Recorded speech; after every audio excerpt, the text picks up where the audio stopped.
Okay, You so you guys can talk. It's just us in right now. I'm just letting you guys know that we're live. Okay. You guys can look okay. under participants and you can see. Oh, we already have a couple people coming in. Oh, sure. Okay. So we do have quite a few people already joining us, but Bruno, we still have some time before we let everyone in. So, Yeah, so yeah, no, they can come in as they get in. You know, I mean, the presentation starts in about 5 minutes, so we're just gonna yes, sit here, let people kind of trickle in. yes. Sounds good. It's going to be very exciting. I am so looking forward to it.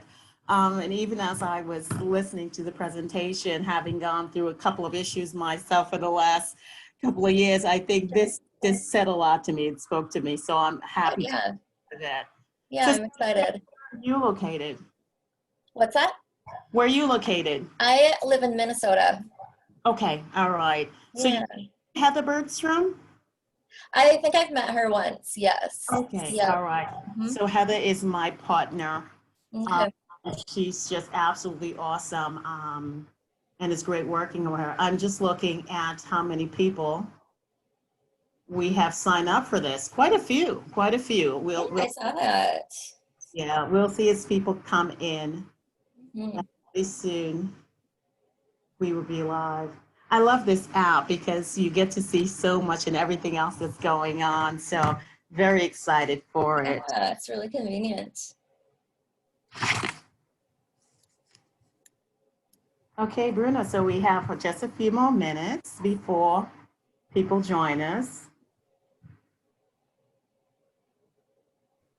So Sarah, are you working from home these days? Yeah, pretty much exclusively from home right now. So Okay. it's been different, but it's worked out. I know it's been very different. You know, I miss my colleagues because we're also working from home for now. Mhm. Still miss my colleagues and, Yeah. rapport that we have and able to just walk into someone's office. But Mhm. life is going to change, after this pandemic, how we even approach the office. So, Yeah, absolutely. yeah. So is there a plan for you to go back out in person or? I know that we are going to be closed to the public until the end of the year, end of 2020 for sure. Mhm. And then I think Oh, revisit it in the new year. So we'll okay. see where things are at that point. All right. All right. Yeah. Well, it is truly having to adjust to a new normal with everything that's going on. Yeah, it's like the theme of life now. Yeah. This is the most meaningful right now, trying to deal with these kind of nuances in our lives and the changes and Mhm. everything else. So Yeah. excited. I'm looking forward to what's coming next. But again, this presentation I certainly think will be helpful to a lot of people. Yeah, I hope so. All right. Sabrina, how much more time do you? I'm looking at the clock also. Okay, we still have like 3 minutes. So I'm not sure if Susan told you, but I oversee our volunteer program. And so right now, we've been limited, of course, in-person activities, but our volunteers are still finding unique ways to be engaged, including everything from advocacy to social media. I have quite a few social media Yeah. folks now. Writing, we have a writing team, and so I have a lot of people engaged with that. So still exciting things happening for the foundation. And since we put on new, the new divisions, we're also expanding in that area. So it's really great. Yeah. Yeah. I have to keep pushing. My system always wants me to confirm that it's me so that it doesn't kick me out. So we don't want that to happen at all during this presentation. Yeah. So I'll go back to my Hoover app.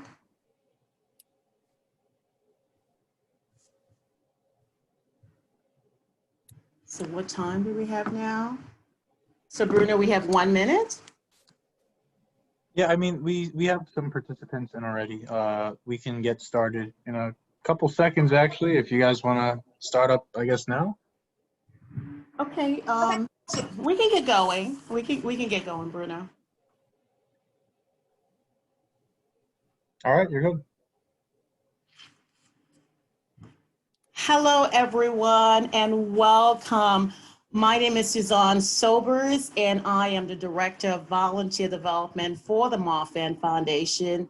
And we are really thrilled to have you participate in our first E3 International Summit. The summit is all about educating and empowering and enriching our community.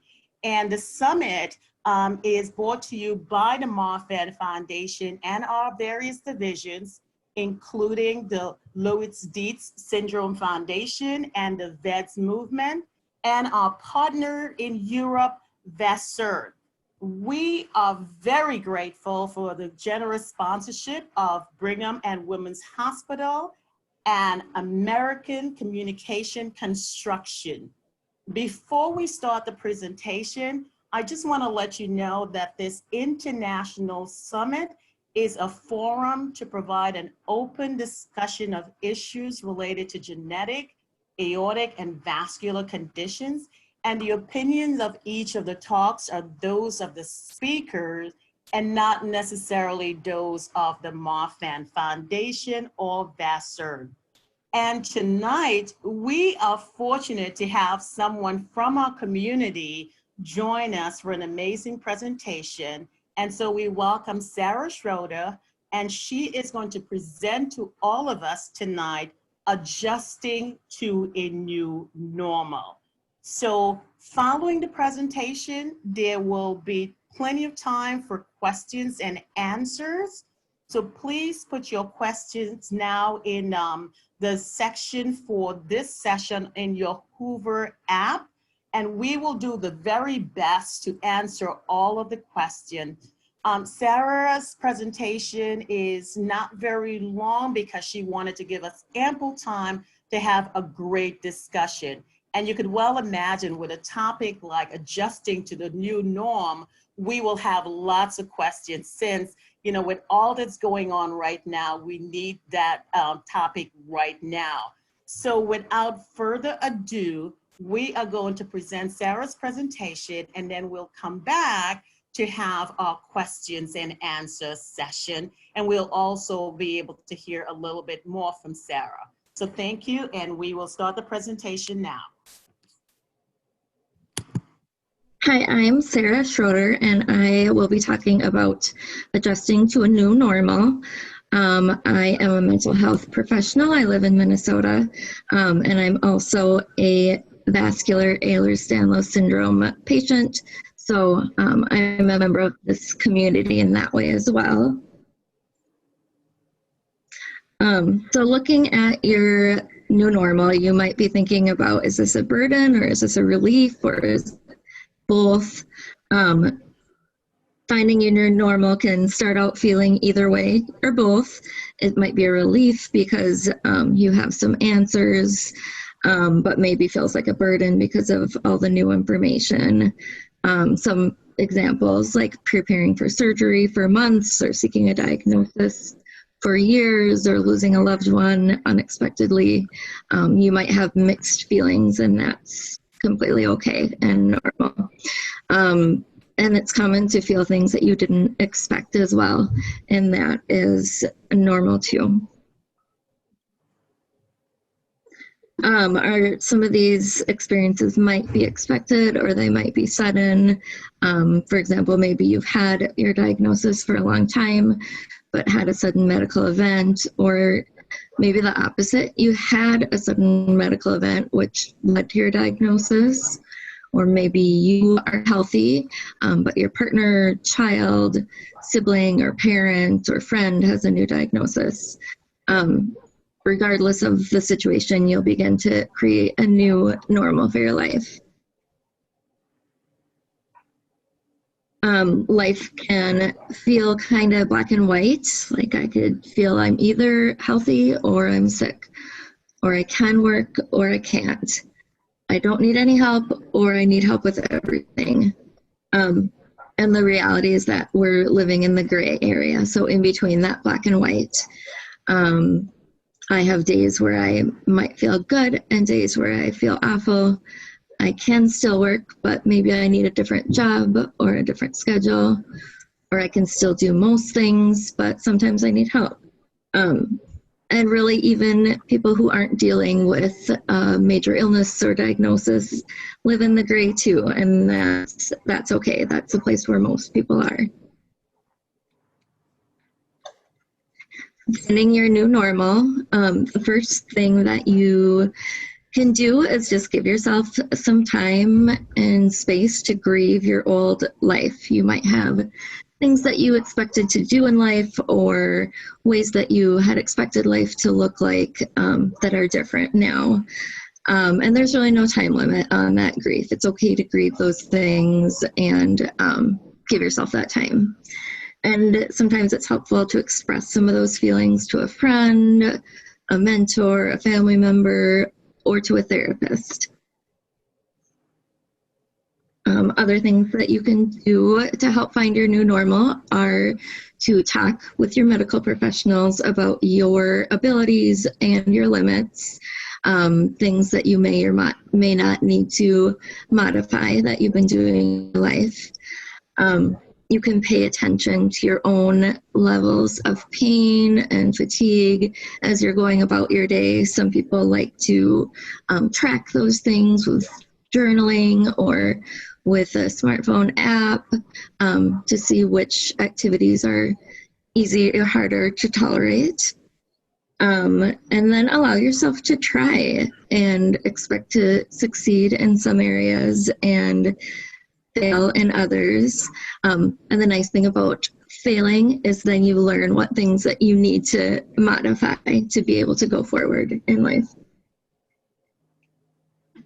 Other steps in finding your new normal include opening yourself up to input from others. People who love you want to be helpful to you. And so accepting what they might have to say or what they notice about how you're functioning.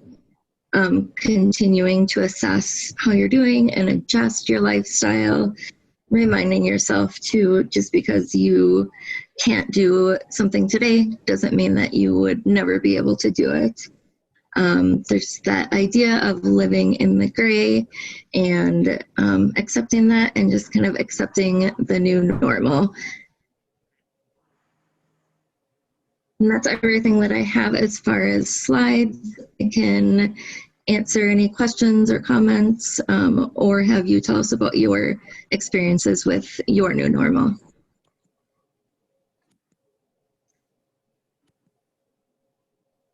Sarah, thank you so much. That was so insightful. And we have quite a few questions that are queued up in the app. And we also have some frequently asked questions that I will also share with you. Now, the first question, I am not 100% sure if this is in the right place, but I'll still go for it. It says, are there any general suggestions for employment following dissection followed by descending aorta replacement? That is desk job, indoor versus outdoor, etc. Yeah, thanks for passing that question along. And my first recommendation, and this is with anything that might impact your physical ability or your medical health, would be to run it by your medical doctors.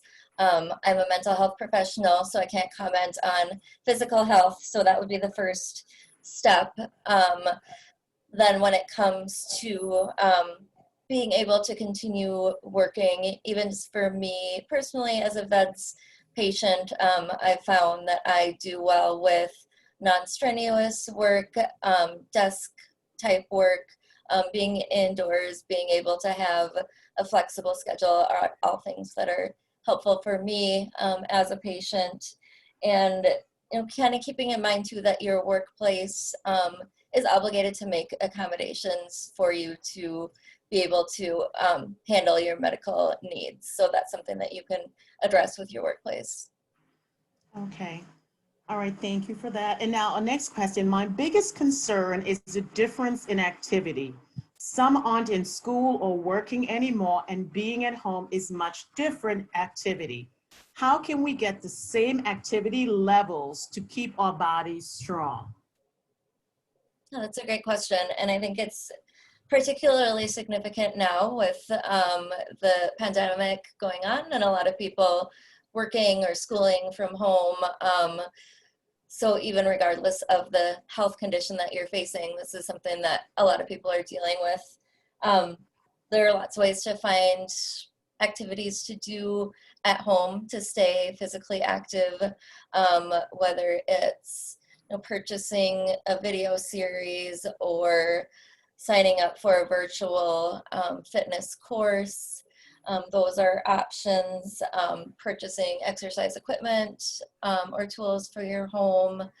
There are also a lot of videos that can be viewed for free on simply YouTube or other apps out there. And then you can also download physical health applications for a computer or smartphone to help give you ideas for physical activity and for nutrition. So those are all things that you can do from home.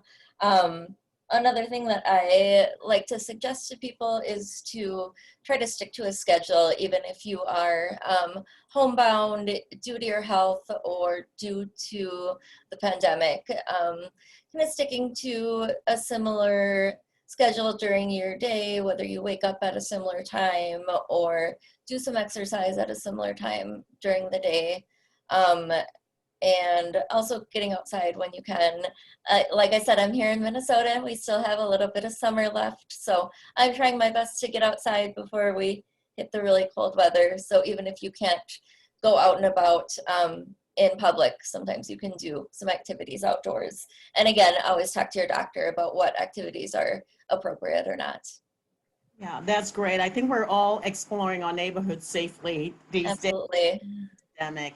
So safely exploring the neighborhood is definitely something you can do.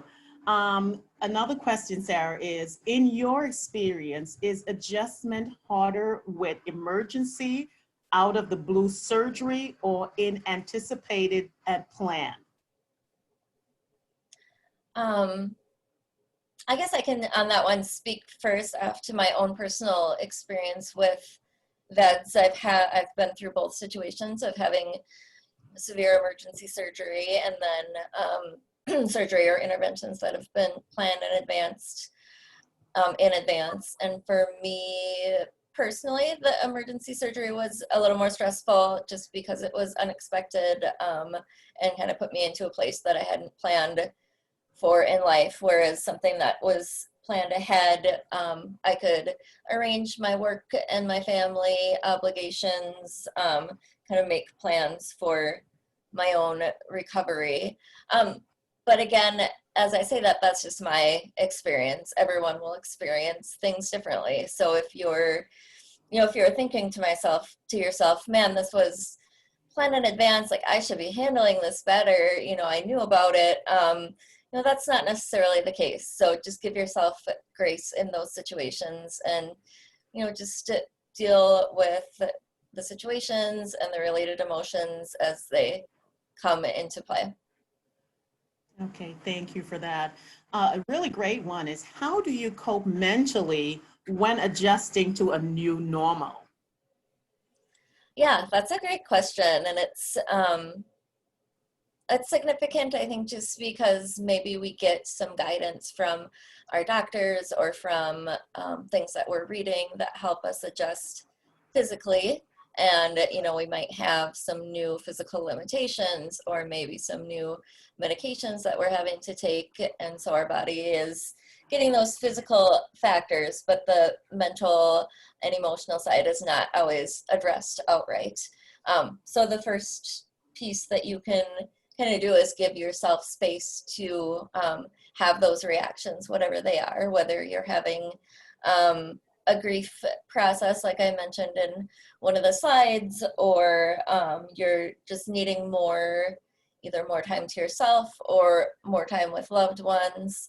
That can be a way to give yourself that space to adjust also. And then kind of keeping your mind active, just because you're experiencing stressors or you're trying to find that new normal. It doesn't mean that you can't continue to do like hobbies that you might enjoy, whether it's reading or board games or crossword puzzles, any of those kind of things that might keep your mind active and thinking.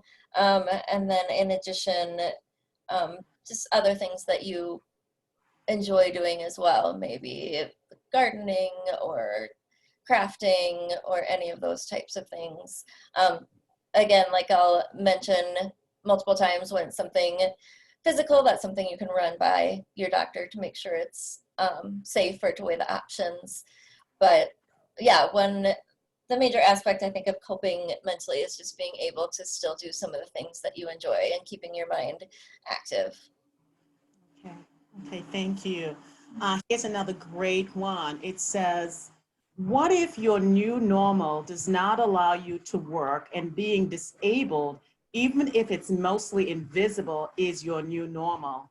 How do you not let the patient side of you define you? Yeah, that is a great question. And a lot of times you are facing what's considered or called an invisible illness. You know, you're not necessarily in a wheelchair or having physical items that you need with you on a daily basis. You might not look different at all. And so that piece where people in your life might think, oh, you know, they look fine, they're functioning normally, I don't see anything wrong. Where of course you may be feeling pain or fatigue, or you may be needing to just be more cautious in areas of your life to prevent injuries or prevent problems from occurring. And I think there is just an integration to that. So there is that piece of you that's that invisible illness, that patient, but it's just one part of your overall presentation. So you're still the same person, and people who care about you know that, and they'll probably, I don't know, there might be people that you want to tell more about. There might be people that you don't want to tell anything about your illness. That's kind of up to you too. So it's just kind of considering that as integrating that patient piece into your life as a whole. It doesn't have to take over and be your only identity. Thank you, Sarah. Another great one, and I think a lot of people may experience this. I'm struggling with a change in my diagnosis, and my health really is failing me. Depression is hard. Any tips that you can share? Yeah, did you say my health is failing me? Yes, Yeah. my health, Okay. yes. Yeah, that's very normal to feel that depression when you're going through a major health change, or honestly any major change in life. But yeah, when your health is at a point where you've done what you can and there are just going to be aspects that you can't control or that are going to fail, part of kind of dealing with that new normal is understanding, of course it's going to feel, of course you're going to feel depressed or maybe anxious or sad or have that grief. So I think that's the first piece, is accepting, like, hey, this is understandable. This is a huge life change, and most people would be feeling depression. Some ways to deal with it are, I always recommend connecting with a counselor or a therapist, someone who you can talk to on a regular basis and get some strategies that are specific to your situation and your preferences and your abilities and all those sorts of things. So there's also no shame and no reason to not seek out mental health therapy. So that's my first recommendation. And then the other thing that you can do is just kind of do some of your own self-care strategies. So like you said, some things in your health are failing you, but you can still do things that you enjoy, whether it's Like I mentioned before, you know, gardening or reading or sewing or any of those types of things.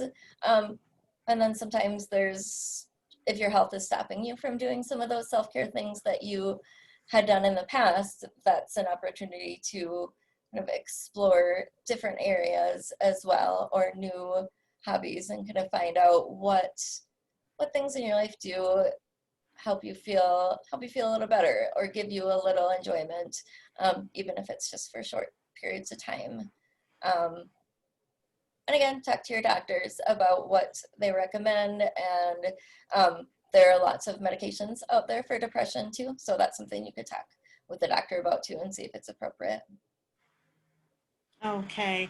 Here's another one that I think a lot of people can identify with. Loved ones can be scared when dealing with our limitations. So how do we stay honest without hurting them? Let me think about that one for a second. So staying honest with your loved ones. How can we stay honest? How can we tell them about the things that we're dealing with without burdening them, without making them feel, Sure. you know, bad about the fact that you're the one dealing with the situation and they're not? Okay, got it. Yeah, thank you for expanding on that. I think most of your loved ones want to be there for you and want to hear what you're going through and hear your story, hear your emotions, you know, hear if you're having a good day or hear if you're struggling that day. You're probably not going to want to share those things with everybody in your life, maybe some acquaintances or coworkers or people you don't know as well. Aren't going to be the ones that you go to about those situations, but I tend to see that loved ones want to be there for you, and you can, yeah, I think it's important to stay honest with them, and you know, if they are feeling overwhelmed, you can encourage them to let you know too. Do we need to set a certain amount of time that is comfortable to talk about this? Or, you know, would you rather me not talk about it, like in front of your spouse or in front of your children? Just kind of having those conversations with your loved ones about, you know, about your needs and what their expectations are, and letting them be there for you in those situations. Okay, great. Thank you so much. Another great one. So one of the hard things is looking fine on the outside while your inside are screwed up, and helping folks to, you know, how can you gently help folks to understand that surgery doesn't mean you are fixed? So many people in our community may have surgery, but you know, how can you let the general public or those who you work with or those who you're associating with understand that it wasn't a fix? You're still living with this condition that is a very serious condition. Yeah, that's a great question, and I think it speaks a little bit to the other question earlier about having, you know, being an invisible illness, you know, having something that people are not able to necessarily see outwardly. I think people in our lives, whether they're acquaintances or people who are very close, want to see everyone being okay, and so it's easy for them to, you know, want to say, oh, you got your surgery, you must be feeling better, or you're back to work, you look great, so you must be better, or, you know, I hope you get some rest so you feel better. All those sorts of things, I think they come from a good place. You know, people want to see you doing well, and so they might ask those types of questions without intending to be hurtful or intending to kind of blow off a concern that you really have or something that's really going on health-wise for you, but just kind of wanting to be there. And so, you know, depending on your relationship with that person, you can kind of let them know straight out that, you know, hey, I needed this surgery or I needed this certain treatment. but it doesn't make my condition go away. You can state, there's not a cure for this condition. There are ways to treat situations that come up, but it's something that I'm always going to be dealing with. And just, kind of keeping that open communication with other people. I think I've answered similarly on some of the other questions too, just being, the more open you can be with, I think the better. There might be other situations that you don't want people to know your background, and that's okay too. And in that case, if they don't know, then it's not really their business as to, whether you can't spend as much time doing something, or you can't do an activity that you could do in the past, if you can share as much or as little as you choose. But I feel with the people that you're closest with and people that you see often, the more communication, the better. Yeah, and I think also sharing informational material with those that you're close to about the condition also helps to educate them, because you really want the people surrounding you to be educated as to what you're dealing with. So that. Yeah, absolutely. Okay, so I have another question that says, my 9-month-old was diagnosed with VEDS. I haven't told a lot of people, but I know people have noticed that we are a bit distant. How can I explain our distance to people while we digest this information? His dad also has VEDS. So basically, I think they're trying to find out, as they're going through the processing of this new diagnosis, how do they want to explain it to people, reason that they're not probably associating as they had in the past?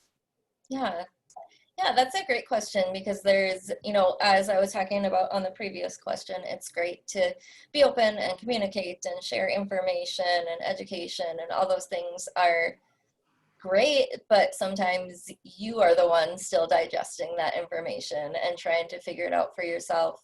And maybe you don't even know for sure what your limitations for yourself or your family are going to be. So when you're in that place of learning for yourself and learning for your family, it's definitely understandable that you might have some both physical distance and maybe emotional distance from people that you're normally associating with or normally interacting with. If you want to, you could tell them, we had gotten this diagnosis, or if they know about, was it your dad who had the same diagnosis, you could say, yeah, we found out that our child was diagnosed with VEDS, and we're just figuring out what our life is going to look like. Or if you don't want to share that piece, you can just let people know, like, hey, we're dealing with some family issues or some personal issues or some health issues, in whatever way that feels comfortable for you to explain it, and kind of leave it at that. And people might reach out, and you can tell them as little or as much as you're prepared to tell them. But yeah, just kind of being open about, hey, we've got some stuff going on that we're figuring out. I think a lot of people do it just in general, the pandemic right now too. So just letting people know that you need a little space.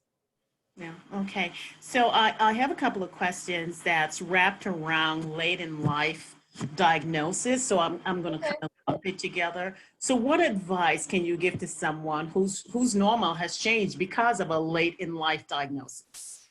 I've been living life, I've been going along, and I'm in my 50s, 60s, and now I've been diagnosed with this condition, and so life has changed.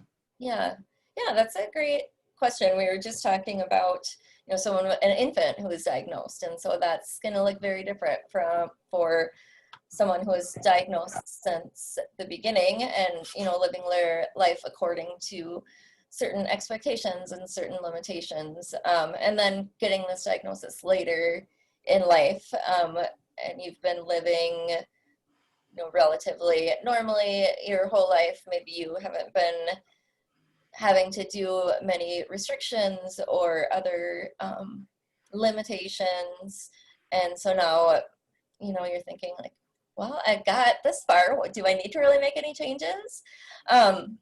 And that's, I don't know, that's something that takes some time to tease apart. I would guess most people would feel that they want to make some changes to maintain their quality of life as they go forward. And usually there's some sort of circumstance or something that happens that leads to a diagnosis.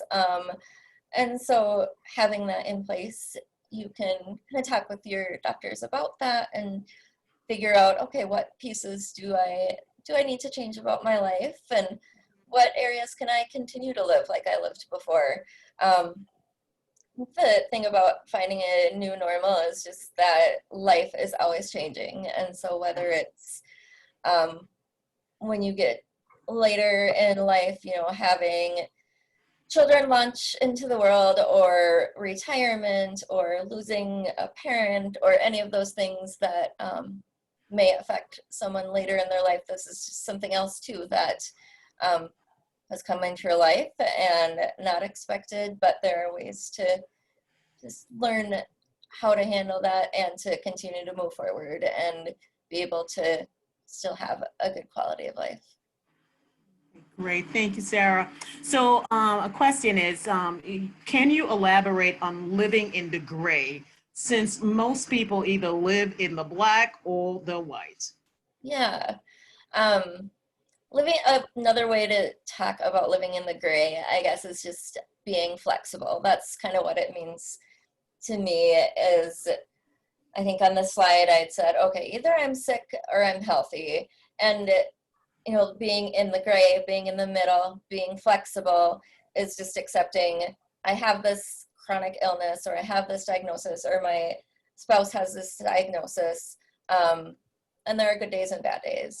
And I can find ways to deal with it that help me get through the days. And, you know, it doesn't have to be this extreme of, okay, my life is over, I am sick, I'm bedridden, I can't do anything, as opposed to I can do whatever I want, I'm free.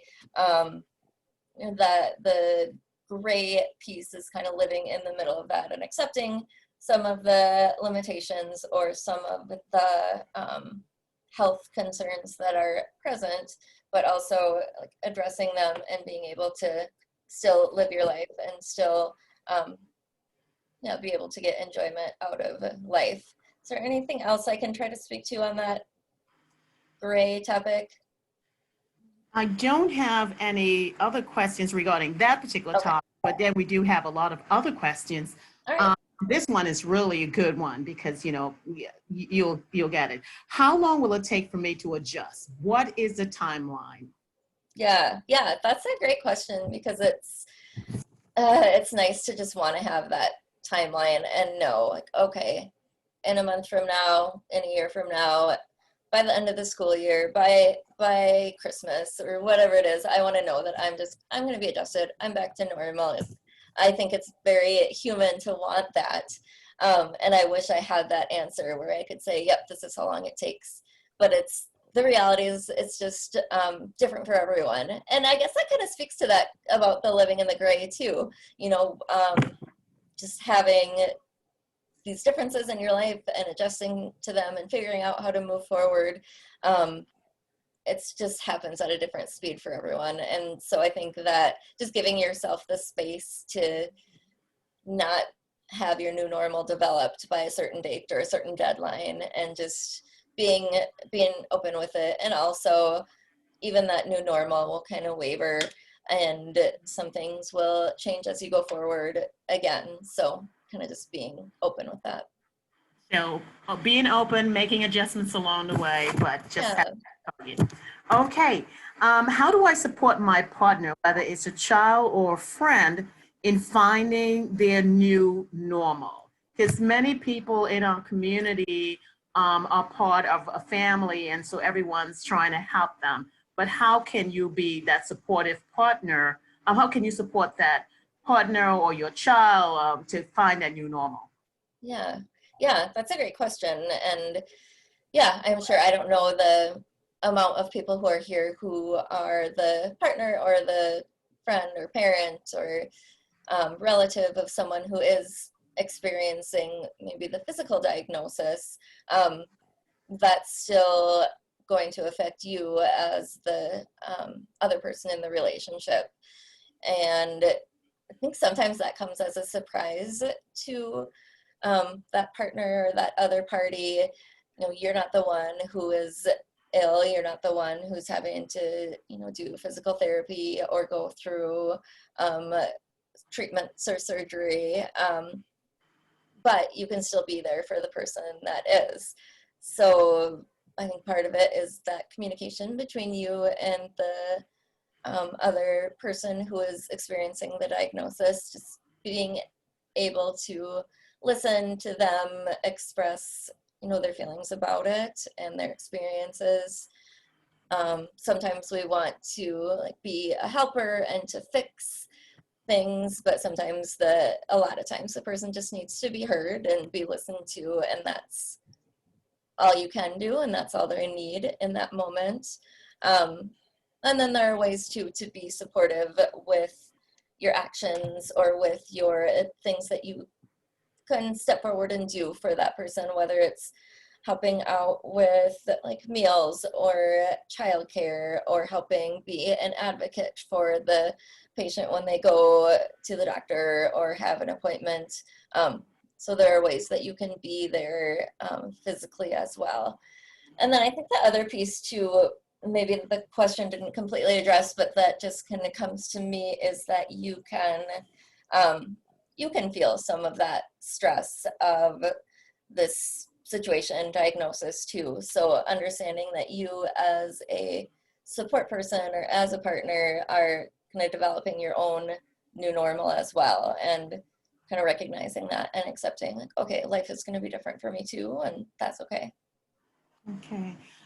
We do have a question that just popped up also regarding the gray areas. Okay. And someone said, how do you explain to people that gray area? People assume because you can't work that you shouldn't have a life at all, or people say you're lazy and making excuses. Yeah, thanks for that example too. So there's those two extremes of, okay, you need to stay home, you need to be bedridden, you need to get on disability, you can't do anything, versus why aren't you doing everything? You're using this as an excuse, or you're lazy, or you don't want to try, those sorts of things. And that's tricky. Some people get a little stuck in that mindset, and you know, it depends on the person. So if it's someone maybe that you're not particularly close to, or if it's an acquaintance on social media, it's tough to have that conversation and have someone really understand or care to understand. When it's someone that you are close to, or it's a family member or a coworker or a friend who's questioning these things, but I think it's okay to explain that gray area kind of similarly to how I did earlier, of just, you know, that's not realistic. There are extremes in life, and almost no one lives at either extreme. And my illness or my medical condition just makes it even more significant to experience that gray area and having to live in that place. So, and then again, just kind of educating them on what the diagnosis entails, and you know, that it's normal to have certain limitations or certain certain things in place that make things a little bit different for you, but that doesn't mean that it's, you know, that you're trying to avoid situations or that you're being lazy. Yeah, I really think that education about the condition is so critical, because yes, I may look absolutely, for lack of a better term, normal on the outside, but internally I do have these limitations. And it kind of like takes us into the question of, do I need to go on disability? Oh, yeah, that's a good question too. And yeah, I think that's another thing that's up in the air. Like, that's one end of the spectrum, and some people do need to go on disability. And again, that's something that you can discuss with your doctors if it seems like that would be appropriate and they can work with you on that. But it's certainly not a need for everyone. For myself as a vets patient, I continue to work and do fine with that. I don't know if it will be forever, if things will change in the future, but just kind of looking at where your abilities are currently, and just because one person with your same diagnosis maybe did have to go on disability or have to stop working, that doesn't mean that's the case for you as well. So yeah, again, it's that gray area of Yes. I think that's kind of the theme of coping and of that new normal. It's just there's And it may be a matter of ground. adjusting, it may be a matter, Sarah, of adjusting careers. Maybe there's a change, maybe there's a career change. You may have to go to, because of this condition, you may need to make a change. And that's also something to consider. Yeah, absolutely. Yes. Okay. So here's a really good one. What if a family or friend doesn't accept my new normal? Okay. Yeah. I think there probably will be people out there who either don't accept it or don't understand or don't want to learn. So even if you are wanting to share information or share research, some acquaintances you have just maybe don't have time for that, or they're not interested. And that's their choice. You can give as much information as you're comfortable with about your personal experience and what has caused you to find a new normal and what that looks like, and give information about the condition so there's an understanding. So there are all those pieces that you can try doing with someone maybe who doesn't accept the new normal or doesn't understand it. So maybe you would do that first. But if it just comes down to they're not willing to be accepting or not understanding, or they're causing you more stress than support, that might be someone that you would just spend less time around and maybe arrange your life so you're not having to come into contact with someone who's just not able to support you at this point. And not taking it personally, that might be something that they're dealing with themselves. But yeah, I think it's important to surround yourself with people who do support you and are willing to learn. More positive, less negative. Absolutely, yeah. Okay, so here's another great question. What are one or two strategies that help the most? Yeah, there are a few, and I can speak to my own experience as well as just in general for people who are adjusting. I think one of the strategies that's really important is finding that support system. And so all of you who are here as a part of the summit are already kind of reaching out to the support system and wanting to gain more education and learn more. So there's that piece. There are larger groups or organizations or support groups that you could become involved in. But then also finding your support system, near where you live, or people who you may be living with or may see face to face. It's a little smaller for all of us right now, but it kind of forces you to recognize, okay, who are these people that you are seeing day in and day out, whether it's family members or really close friends that you are able to see safely, or people that you talk with on the phone frequently. Just finding those people who are just accept you for where you're at and are willing to work with your challenges and work with your strengths and just be there for you. I think that's a really great strategy. Another one is having that flexibility, or again, having that willingness to be in that gray area in life, being open to changes. And that doesn't just speak to a physical health diagnosis, but that speaks to so many other things in life too. It's just having that flexibility and openness to change. And then I think, like I was just talking about a couple of minutes ago, that positive attitude. So just surrounding yourself with positive people, thinking about things in a positive light, and yeah, just keeping the optimism going forward. Okay, great. So another question. I don't like the phrase new normal. Can I call it something else? Yeah, absolutely. I mean, you can call it whatever you want. So new normal, maybe it has a certain connotation to you that you don't like, or maybe, I think I maybe spoke to this, like, is there really a normal? What does normal even mean?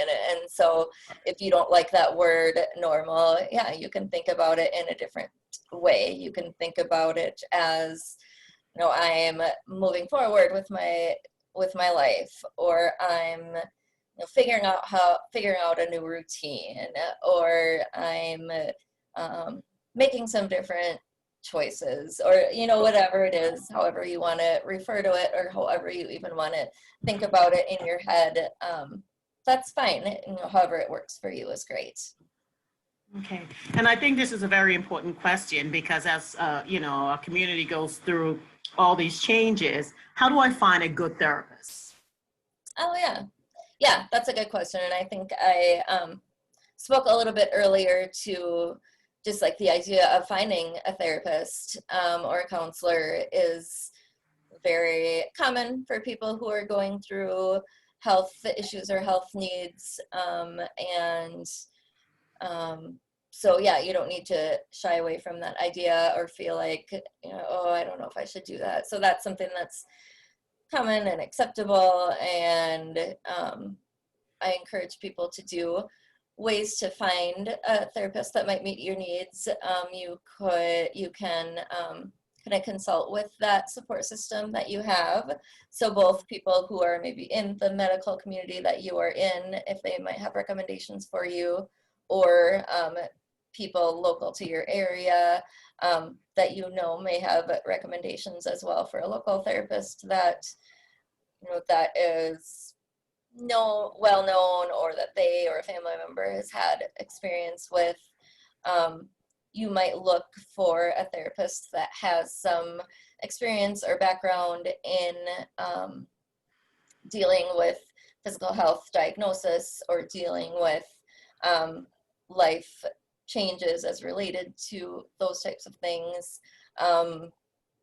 It's completely okay to call a mental health agency and ask those types of questions. Do you have someone who specializes in handling health diagnosis? Or do you have someone who specializes in depression as it relates to life stressors? And that's a very common thing that people will do. And then also just keeping in mind too, if you do start to see a therapist and you feel like it's not going well, or you have concerns, or you're not getting what you need, you can tell that person, you know, that you're not getting what you need, or let them know what you need, or you can switch to a different therapist. It's completely acceptable to do that too. You need to get the support you need, and different therapists have different styles, and so that's completely understandable to need to switch also. Okay, lovely. Someone asked a question. You mentioned that there's no time period for grieving your old life, but how can you move forward if you're still holding on to the past? Yeah, that's a good question. And I would stand by that. Like, there's no time period or a certain amount of time, but there is that piece of, am I constantly living in the past and always thinking about my past life and like wishing it had never changed? And, you know, if that's something that you're always focused on, it makes it hard to move forward. So the grief piece will still be there. You know, your past life will always be something that, you know, you may grieve, or you may miss, or, you know, it's disappointing, you know, the things that you have lost from your past, whatever that may be. but you can move forward at the same time. I like the phrase moving forward as opposed to like moving on. We're never completely able to just move on and forget our past and forget what has happened to us. But moving forward kind of implies that, okay, you know, I have to keep moving forward with my life, and maybe I have to keep working, or I need to keep parenting my children, or, you know, I need to figure out a way to pay the bills. And so you're moving forward while still holding that grief as well. Yes. Yes. Okay, Sarah, here's another great one. Is how can I feel normal on a bad day, high pain day? Yeah, that's a good question. One, I guess, as I've mentioned several times, talk to your doctors about that too. And like, how do I handle a high pain day? Are there certain strategies or medications?